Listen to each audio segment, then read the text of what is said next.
नमस्कार आप सभी को, स्वागत है आप लोगों का। साथियों, इसके पहले सारे पार्ट में हम लोगों ने संख्याओं के बारे में पढ़ा ही था। आज हम उनसे कुछ क्वेश्चन और उनके सारी संख्याओं को एक साथ आज पढ़ेंगे हम लोग, जो कि आप लोग के लिए बहुत ही लाभदायक होगा। तो आइए पहले देखेंगे साथियों की संख्या के बारे में। और पहले आइए 2-3 क्वेश्चन है, इन सबको हम देख लें, क्योंकि इन क्वेश्चन के सहारे ही आपका दिमाग खुलेगा। जब आपका दिमाग खुलेगा तभी आप अच्छे से पढ़ना सीखेंगे। क्योंकि यहाँ इन क्वेश्चनों को इसलिए पहले लिखा गया है ताकि आपका दिमाग खुले कि किस तरीके से हमें पढ़ना है और उस तरीके से आपको पढ़ाया भी जाएगा। ठीक साथियों, आप अगर पढ़ लेते हैं तो फिर कोई दिक्कत नहीं आएगी आपको, संख्याओं के बारे में कैसा भी प्रश्न हो। तो आइए देखिए दोस्तों, तो मान लीजिए आपको पहला क्वेश्चन दिया गया है। देखिए साथियों, ये तीनों क्वेश्चन जान जाइए, उसके बाद हम बेस से सब कुछ बताएंगे। ये तीनों क्वेश्चन इसलिए आपको दिया गया है ताकि आप थोड़ा सा कॉम्प्रिहेंसिव हो जाइए। ठीक, तो आइए देखें, सही संबंध है। तो अगर सही संबंध है, मान लीजिए ये क्वेश्चन पूछा गया है किसी एग्जाम में, वास्तव में ये गोला वाला क्वेश्चन होता है जिसको हम लोग बैन आरेख कहते हैं। तो ये जो गोला वाला क्वेश्चन होता है, तो इसमें क्या होता है, कोई 3 चीज़ें दी होती हैं। मान लीजिए आपको दिया गया परमेय, अपरमेय, वास्तविक संख्या। ठीक, सही संबंध पूछा है। तो आप देखिए अब यहाँ परमेय, अपरमेय और वास्तविक संख्या, इन तीनों के बारे में जानना चाहिए आपको, तभी आप इन तीनों गोलों पर टिक कर पाएंगे, क्योंकि ये रीजनिंग का क्वेश्चन है। अगर ये देखिए दोस्तों साथियों, जो संख्या होती है ना, ये कोई ज़रूरी नहीं है कि केवल मैथ में आए, रीजनिंग में भी वो आ सकती है, ऐसे बैन आरेख करके। कुल मिला जुला के कहने का मतलब यही है कि आपका आधार बहुत मजबूत हो। ठीक, बाकी कैसा भी प्रश्न आए उससे आपसे मतलब नहीं है। तो पहले आइए देखिए, इन सब के बारे में अभी आपको बताया जाएगा एक ऐसा मेथड जिसको झोले के अंदर मतलब उसको रख के हम बता देंगे। उसके बाद आप खुद ही जान जाएंगे कि इन सब प्रश्नों को कैसे हम लोग देखेंगे। ठीक, इस प्रश्न को देखने के लिए आप पिछली वीडियो को देखिए, परमेय अपरमेय संख्या वालों को। ठीक, आइए इस प्रश्न को देखें। अगर यहाँ पूछा गया सही संबंध है तो परमेय, अपरमेय और वास्तविक संख्या। तो साथियों, जब हम लोग संख्या के बारे में पढ़ा रहे थे तो आपको बताया गया था कि जो संख्या होती है 2 प्रकार की होती है। देखिए, एक तो वास्तविक, एक तो काल्पनिक। काल्पनिक के बारे में आपको पूरा डिटेल बता दिया गया था, अभी फिर थोड़ा सा चर्चा किया जाएगा उस पर। तो अगर हम यहाँ संबंध को देखें तो साथियों, जो परमेय और अपरमेय संख्या होती है वो दोनों अलग अलग होती है। ठीक, एक दूसरे की उल्टी होती है। और वास्तविक जो परमेय अपरमेय संख्या होती है, वास्तविक संख्या साथियों, परमेय और अपरमेय संख्याओं को पूरा जब मिला दिया जाता है तो वही क्या बनती है, वास्तविक संख्या। इसका मतलब वास्तविक संख्या के अंदर कौन कौन आता है, परमेय और अपरमेय। तो अंदर आता है तो ये कुछ कुछ, इसका मतलब ये गलत। जब हमने कहा कि वास्तविक संख्या के अंदर परमेय अपरमेय संख्या आती है, तो ये गोला मान लीजिए, ये वाला देखिए और ये वाला देखिए, इसमें क्या हुआ है, ये एकदम अलग है, ये भी गलत है। ये वाला सही है। ये क्यों सही है, क्योंकि आप जानते हैं वास्तविक संख्या 2 प्रकार की होती है, एक परमेय और अपरमेय। अगर वास्तविक संख्या 2 प्रकार की होती है, परमेय और अपरमेय, इसका मतलब उस वास्तविक संख्या के अंदर परमेय और अपरमेय संख्या आएगी। तो देखिए, परमेय संख्या का ये बड़ा गोला, बड़े गोले के अंदर परमेय और अपरमेय, मतलब ये अगर ये वास्तविक हो गया और ये परमेय और ये अपरमेय, और वास्तव में परमेय और अपरमेय दोनों अलग अलग होती हैं। ठीक, तो गोला कौन सा सही है, ये वाला, ये हुआ। अब देखिए यहाँ क्वेश्चन लिखा गया, दूसरा क्वेश्चन देखेंगे, परमेय संख्या है। ठीक, तो साथियों ये आपको बताया गया था परमेय संख्या नहीं है। पिछले पार्ट में देखिए आपको ये भी बताया गया था जिसका वर्गमूल ना निकले वो क्या है, जिसका वर्गमूल ना निकले वो अपरमेय है। तो ये क्या है, ये अपरमेय है, ये अपरमेय, ये अपरमेय। और ये 18 को देखिए, 18 का वर्गमूल निकलेगा, नहीं निकलेगा, इसका मतलब ये क्या है, अपरमेय। तो यहाँ पूछा क्या है, परमेय संख्या है। तो परमेय संख्या कौन होती है, जिसका वर्गमूल निकले। तो 81 को हम देखें, 81 का वर्गमूल 9, 9 81 9 होता है। और जब 9 है तो 9 अपने आप में क्या है, परमेय संख्या है। इसका मतलब सी वाला ऑप्शन सही है। ठीक साथियों, अब तीसरा टाइप का क्वेश्चन मान लीजिए आ जाए, पूछे कथन गलत है। अब ये कथन गलत है, अगर सभी कुछ, सभी और कुछ ये सब करके आ गया तो आप कैसे समझेंगे कि मतलब कैसे जानेंगे? तो अगर हम देखें सभी पूर्णांक परमेय संख्या है, ये सही है। सभी पूर्णांक प्राकृतिक संख्या है, सभी पूर्णांक प्राकृतिक संख्या, ये गलत है। ठीक, प्राकृतिक संख्या पूर्ण संख्या के अंतर्गत आती है, ये सही है। ठीक साथियों, इन सभी क्वेश्चन को सॉल्व करने के लिए अभी हम एक ऐसी मेथड सीखेंगे झोला टाइप का, मतलब ऐसे ऐसे झोला बनाएंगे, उसी के अंदर संख्याओं को रखते चले जाएंगे, जिस झोले के अंदर जो संख्या आएगी उसी को हम जान जाएंगे। ठीक साथियों, आइए देखते हैं।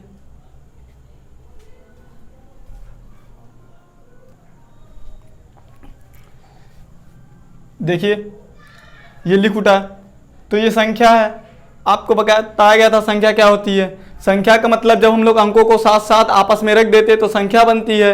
अंक क्या होते हैं? अंक वो होते हैं जो प्रतीक के रूप में होते हैं, जिनको हम प्रदर्शित करने के लिए प्रयोग करते हैं। ठीक साथियों, संख्या आपको बताई गई है कि जो संख्या होती है वो अंकों से मिलकर बनती है। अंक कितने होते हैं? 10, 0 से लेकर 9 तक। अंक किसे कहते हैं? अंक का मतलब होता है प्रतीक। ठीक, जैसे हमने एक लिखा, एक तो हमने बोल दिया, लेकिन हम पहचानेंगे कैसे एक है? कि एक को हम लोग ऐसे लिखते हैं, दो हमने बोल दिया तो दो को हम ऐसे लिखते हैं। ठीक साथियों, तो अंकों को आपस में रखने पर क्या बनती है? संख्या। ठीक, और आइए हम देखें संख्या के प्रकार। तो देखिए साथियों, अगर हम संख्या देखें, संख्या दो प्रकार की होती है, एक वास्तविक, एक काल्पनिक। वैसे तो डिजिटल संख्या भी होती है, वो कंप्यूटर में प्रयोग की जाती है, वो आपको किसी दिन अलग से बताया जाएगा डिजिटल संख्या क्या होती है, लेकिन अभी आपको नंबरल वाली संख्या देखनी है। तो ये जो संख्या वास्तविक काल्पनिक हुई साथियों। काल्पनिक देखिए थोड़ा सा जल्दी देखिए, क्योंकि पिछले में बताया भी जा चुका है सब कुछ, लेकिन थोड़ा सा जल्दी। तो काल्पनिक संख्या के बारे में आपको बताया गया था कि जिसके पीछे आई लगा हो और फिर जो करड़ी के अंदर माइनस में संख्या लिखी गई हो, वो सारी संख्याएं किस में आ जाती हैं? काल्पनिक में। और काल्पनिक संख्या का जो वर्ग होता है वो ऋणात्मक होता है या तो 0 होता है। ये सब आपको बताया जा चुका है। तो हमने ये कहा था कि अगर आप काल्पनिक संख्या को जान जाइए, जितनी भी, जैसे संख्या दो प्रकार की, एक वास्तविक, एक काल्पनिक। काल्पनिक के बारे में आप जान चुके हैं, तो अगर काल्पनिक के बारे में जान चुके हैं, काल्पनिक के बारे में जान चुके हैं, तो काल्पनिक के बाद जितनी भी संख्या आएगी सब किस में आएगी? वास्तविक में। ठीक, अब देखिए साथियों, वास्तविक के अंदर कितनी संख्या आ जाती हैं? वास्तविक संख्या दो प्रकार की होगी, परमेय और अपरमेय। ठीक, ये ध्यान दीजिए, मतलब वास्तविक संख्या के अंदर कौन कौन सी संख्या आ जाती है? परमेय, अपरमेय। ठीक, अब इस परमेय के अंदर दो प्रकार की, एक तो भिन्न, एक तो पूर्णांक। भिन्न का मतलब जो बटे में हो, जैसे 2, 3, 5/6 ऐसे से, ये भिन्न है। P/Q ये भिन्न है। ये सब सारी जो संख्या आती है ये सब परमेय संख्या के अंदर आती है। तो परमेय संख्या दो प्रकार के से हुआ, कौन कौन? एक तो भिन्न हुआ, एक तो पूर्णांक। पूर्णांक का मतलब अपने आप में पूरा पूरा अंक। पूर्णांक जैसे 2 हम लिख दें, 3 लिख दें, -3 लिख दें, -4 लिख दें, ये सब क्या है? पूर्णांक है। ठीक, अब पूर्णांक देखिए, पूर्णांक में धनात्मक, ऋणात्मक। जैसे हमने -2 लिख लिया, -3 लिख दिया। ठीक, ये सब क्या है? सॉरी, यहाँ प्लस या प्लस, अगर हम लोग +2, +3, ये सब क्या है? धनात्मक है, तो धनात्मक पूर्णांक। देखिए पूर्णांक 3 प्रकार से हुआ, धनात्मक, ऋणात्मक, पूर्ण संख्या। तो और हम लोग ये देखें कि जो ऋणात्मक जैसे -2, -3। ठीक, पूर्ण संख्या में क्या देखें हम? पूर्ण संख्या हम जब लोग जानते हैं 0 से लेकर 1, 2, 3, 4 ऐसे डॉट डॉट डॉट डॉट। ठीक, अब वही पूर्ण संख्या में क्या होगा? प्राकृतिक आ जाएगा और शून्य आ जाएगा। तो पूर्ण संख्या कितने प्रकार से हुई? दो प्रकार के, प्राकृतिक और उसी में शून्य संख्या। तो प्राकृतिक की शुरुआत 1, 2, 3, 4 से होती है। ठीक, प्राकृतिक संख्या ऐसी संख्या होती है जिसको हम लोग गिनती के लिए प्रयोग करते हैं, जैसे 1, 2, 3, 4, 5, 6, 7, 8, 9, 10। ठीक, ये और ये शून्य आ जाएगा।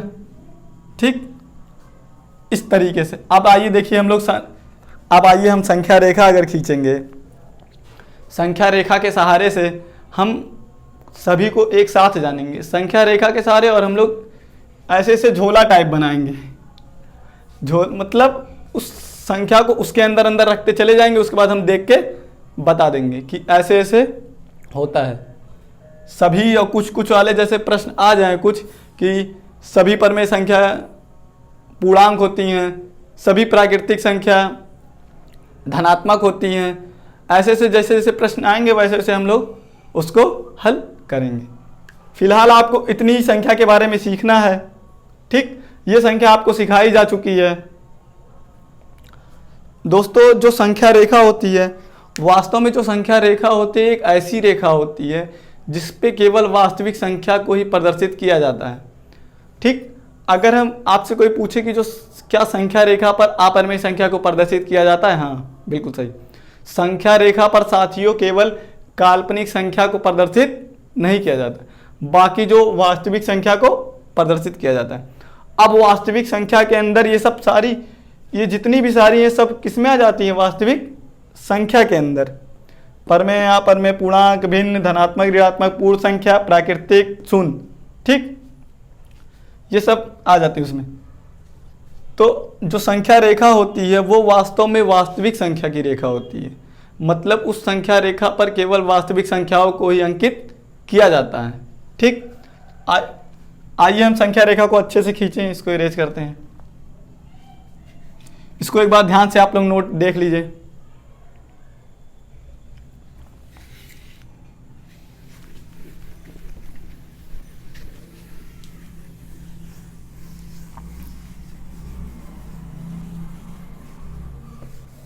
देखिए साथियों, ये संख्या रेखा है। ठीक, ये 0 है, 1 2 3 4 5, फिर इधर -1 -2 -3। अब इस संख्या रेखा में शून्य के बारे में देखेंगे तो जो शून्य होता है, ना तो वो जो शून्य है साथियों, ना तो धनात्मक है ना तो ऋणात्मक। ठीक, और शून्य के बाद 1 की बारी आती है, तो साथियों जो 1 है वो ना तो भाज्य है ना तो अभाज्य। ठीक, शून्य का आविष्कार आर्यभट्ट ने किया। तो हम लोग यहाँ से 0 से चलते हैं, 0 1 2 3 4 5 6 7 ऐसे ऐसे। ठीक, तो अनंत तक जाते हैं, अनंत प्लस और अनंत माइनस तक। ठीक, ये हुआ अनंत। अनंत का आविष्कार रामानुजन ने किया था, श्री रामानुजन ने। इसीलिए रामानुजन को क्या कहा जाता है? इन्फिनिटिव मैन, मतलब अनंत व्यक्ति। ठीक साथियों, तो आइए देखें, अब शुरू से देखें हम लोग जो प्राकृतिक संख्या होती। अब ऐसे आप एक झोला छोटा सा बनाइए। ये मान लीजिए आपका एक झोला है, ठीक, थैला। इस झोले के अंदर सबसे पहले प्राकृतिक कितना? 1 2 3 4 5। 1 से शुरू जितनी भी संख्या है सब क्या है? प्राकृतिक।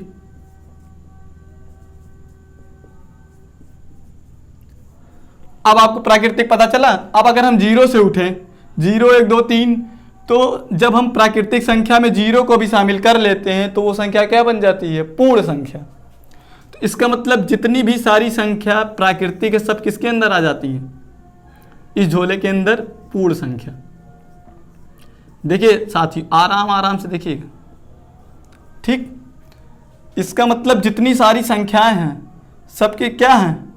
मतलब प्राकृतिक संख्या सब किसके अंदर आ जाती है? पूर्ण संख्या की।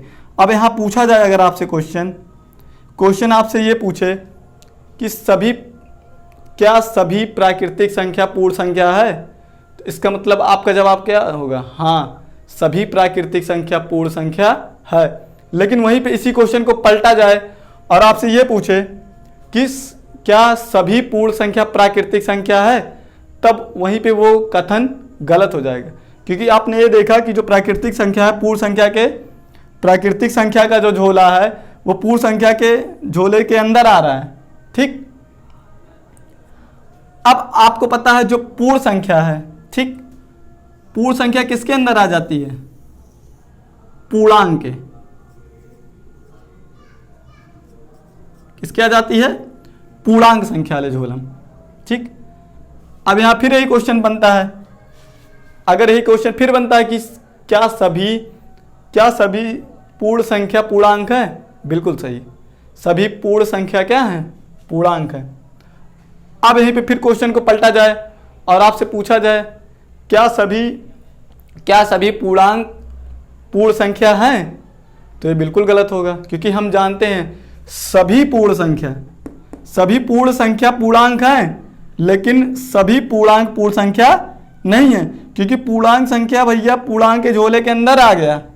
ठीक, अब ये पूर्णांक हुआ। ठीक साथियों, अब आप लोग अभी भी पढ़े भी, एक झोला फिर इसके ऊपर बनाइए। ये जो जितने भी पूर्णांक सब किसके अंदर आ जाते हैं? परमेय के।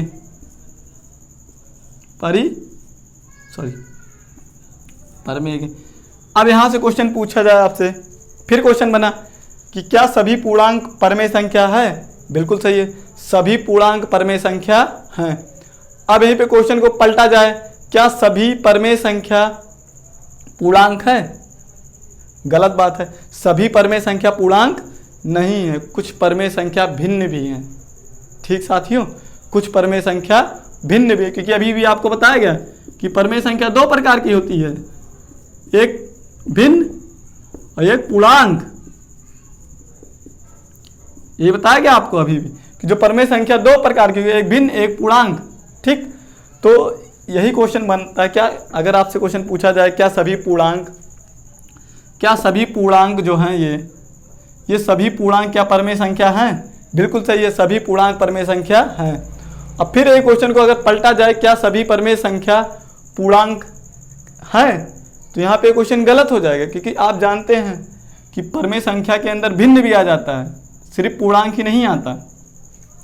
ठीक, अब इस परमेय संख्या का झोला सबसे बड़ा हो गया। ठीक, अब इस झोले के अंदर फिर वास्तविक संख्या।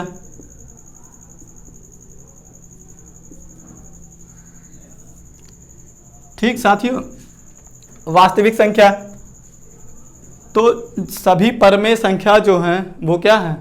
वास्तविक संख्या। सभी परमेय संख्या क्या है? वास्तविक संख्या।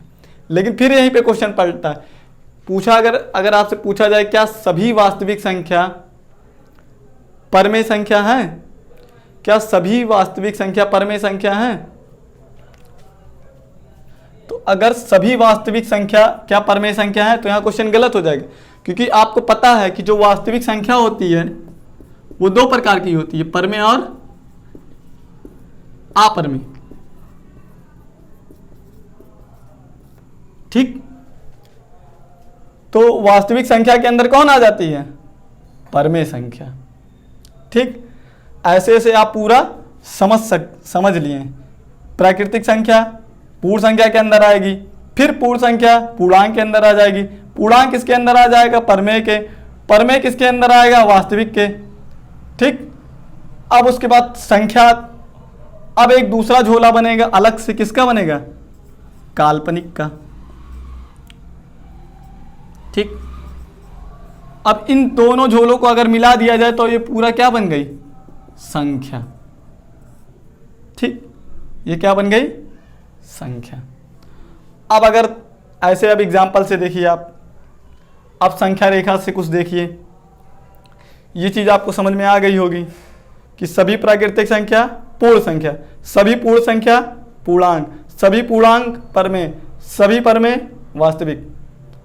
अब इसी को अगर पलटा जाए, कुछ वास्तविक संख्या परमेय होती है, ठीक, कुछ परमेय संख्या पूर्णांक भी होती है। जब झोले के अंदर अंदर अंदर हलेंगे आप तब कुछ कुछ लगेगा, जब झोले के बाहर की तरफ जाएंगे तो सभी लगेगा। ठीक, ये बात समझ में आई आपको? जब झोले के अंदर घुसेंगे तो सभी लगेगा, सॉरी कुछ लगेगा, जैसे झोले के ऊपर जाएंगे तुरंत सभी। जैसे सभी प्राकृतिक संख्या पूर्णांक पूर्ण संख्या, सभी पूर्ण संख्या पूर्णांक, सभी पूर्णांक परमेय, सभी परमेय वास्तविक। अब इसी को पलटा जाए, कुछ वास्तविक परमेय, कुछ परमेय पूर्णांक। ठीक, क्योंकि कुछ परमेय पूर्णांक का मतलब परमेय संख्या में भिन्न भी तो आ जाता है। कुछ पूर्णांक पूर्ण संख्या, ठीक, कुछ पूर्ण संख्या प्राकृतिक संख्या। तो देखिए ये इतना बात समझ में आई है, ऐसे इसको ध्यान दीजिए।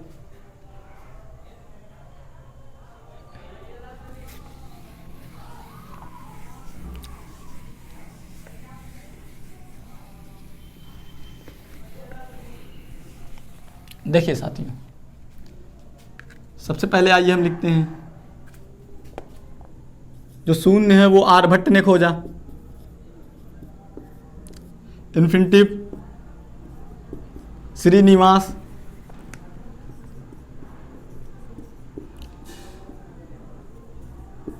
रामानुज। ठीक साथियों, और अगर जीरो के बारे में, शून्य क्या है, शून्य ना तो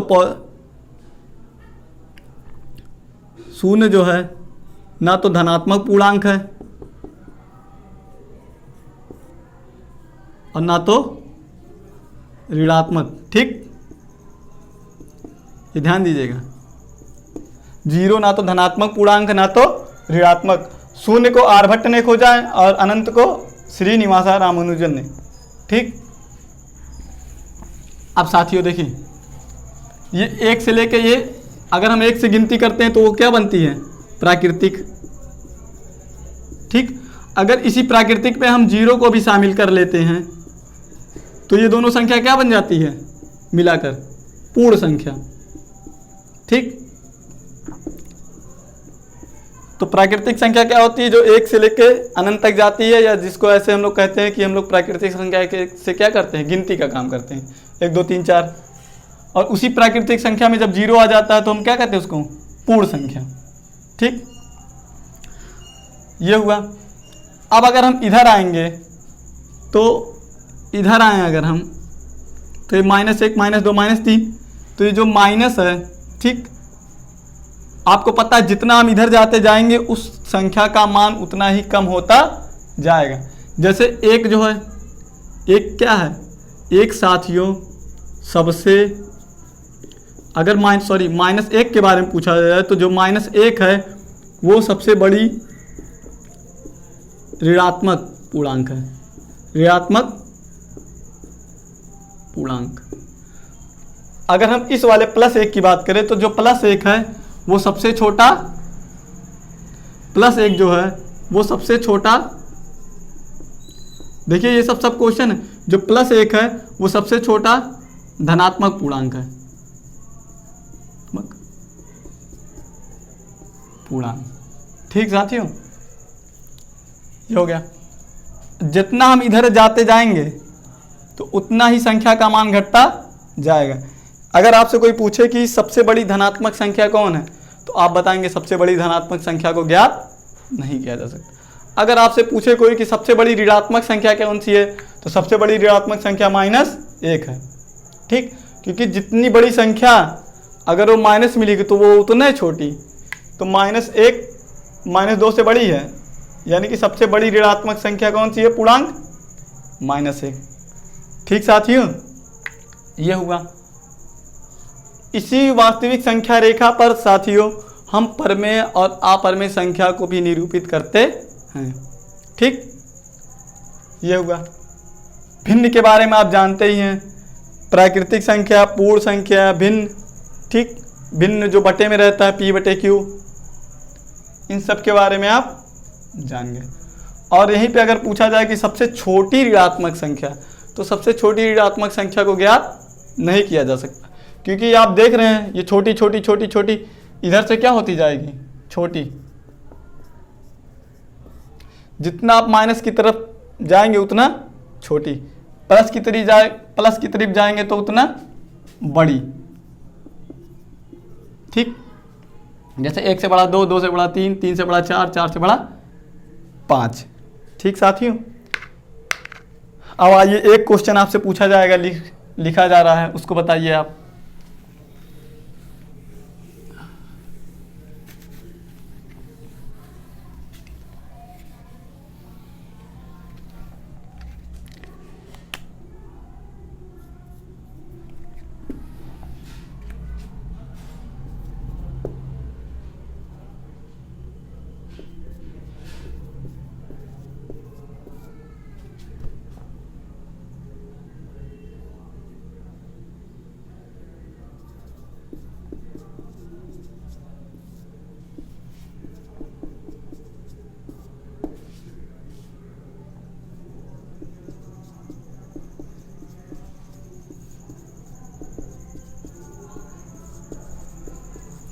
आइए इस शब्द को बताइए। अगर यहाँ लिखा गया है कि जो सभी धनात्मक पूर्णांक प्राकृतिक संख्या है, क्या ये कथन सही है? हाँ, ये सही है, क्योंकि सभी धनात्मक पूर्णांक, तो ये देखिए आपने यहाँ से देखा था 0 1 2 3, तो आपको बताया गया तो जो 0 है ना तो वो धनात्मक पूर्णांक ना तो ऋणात्मक। इसका मतलब सभी धनात्मक पूर्णांक का मतलब 1 से, अगर हम 1 से देखें तो 1 से लेके अनंत तक सभी धनात्मक पूर्णांक हो गए। तो अगर सभी धनात्मक पूर्णांक प्राकृतिक संख्या है, हाँ बिल्कुल सही है, सभी धनात्मक पूर्णांक प्राकृतिक संख्या हैं। ठीक, यहाँ से आप देखिए, क्योंकि आपको यहाँ से स्पष्ट हो गया ना कि जो 0 है वो ना तो भैया धनात्मक पूर्णांक है ना तो ऋणात्मक। ठीक, ये आप अभी भी सीखे, जो 0 है ना तो वो धनात्मक पूर्णांक ना तो ऋणात्मक। तो धनात्मक पूर्णांक कहाँ से शुरू होता है? 1 से, 1 2 3 डॉट डॉट अनंत तक।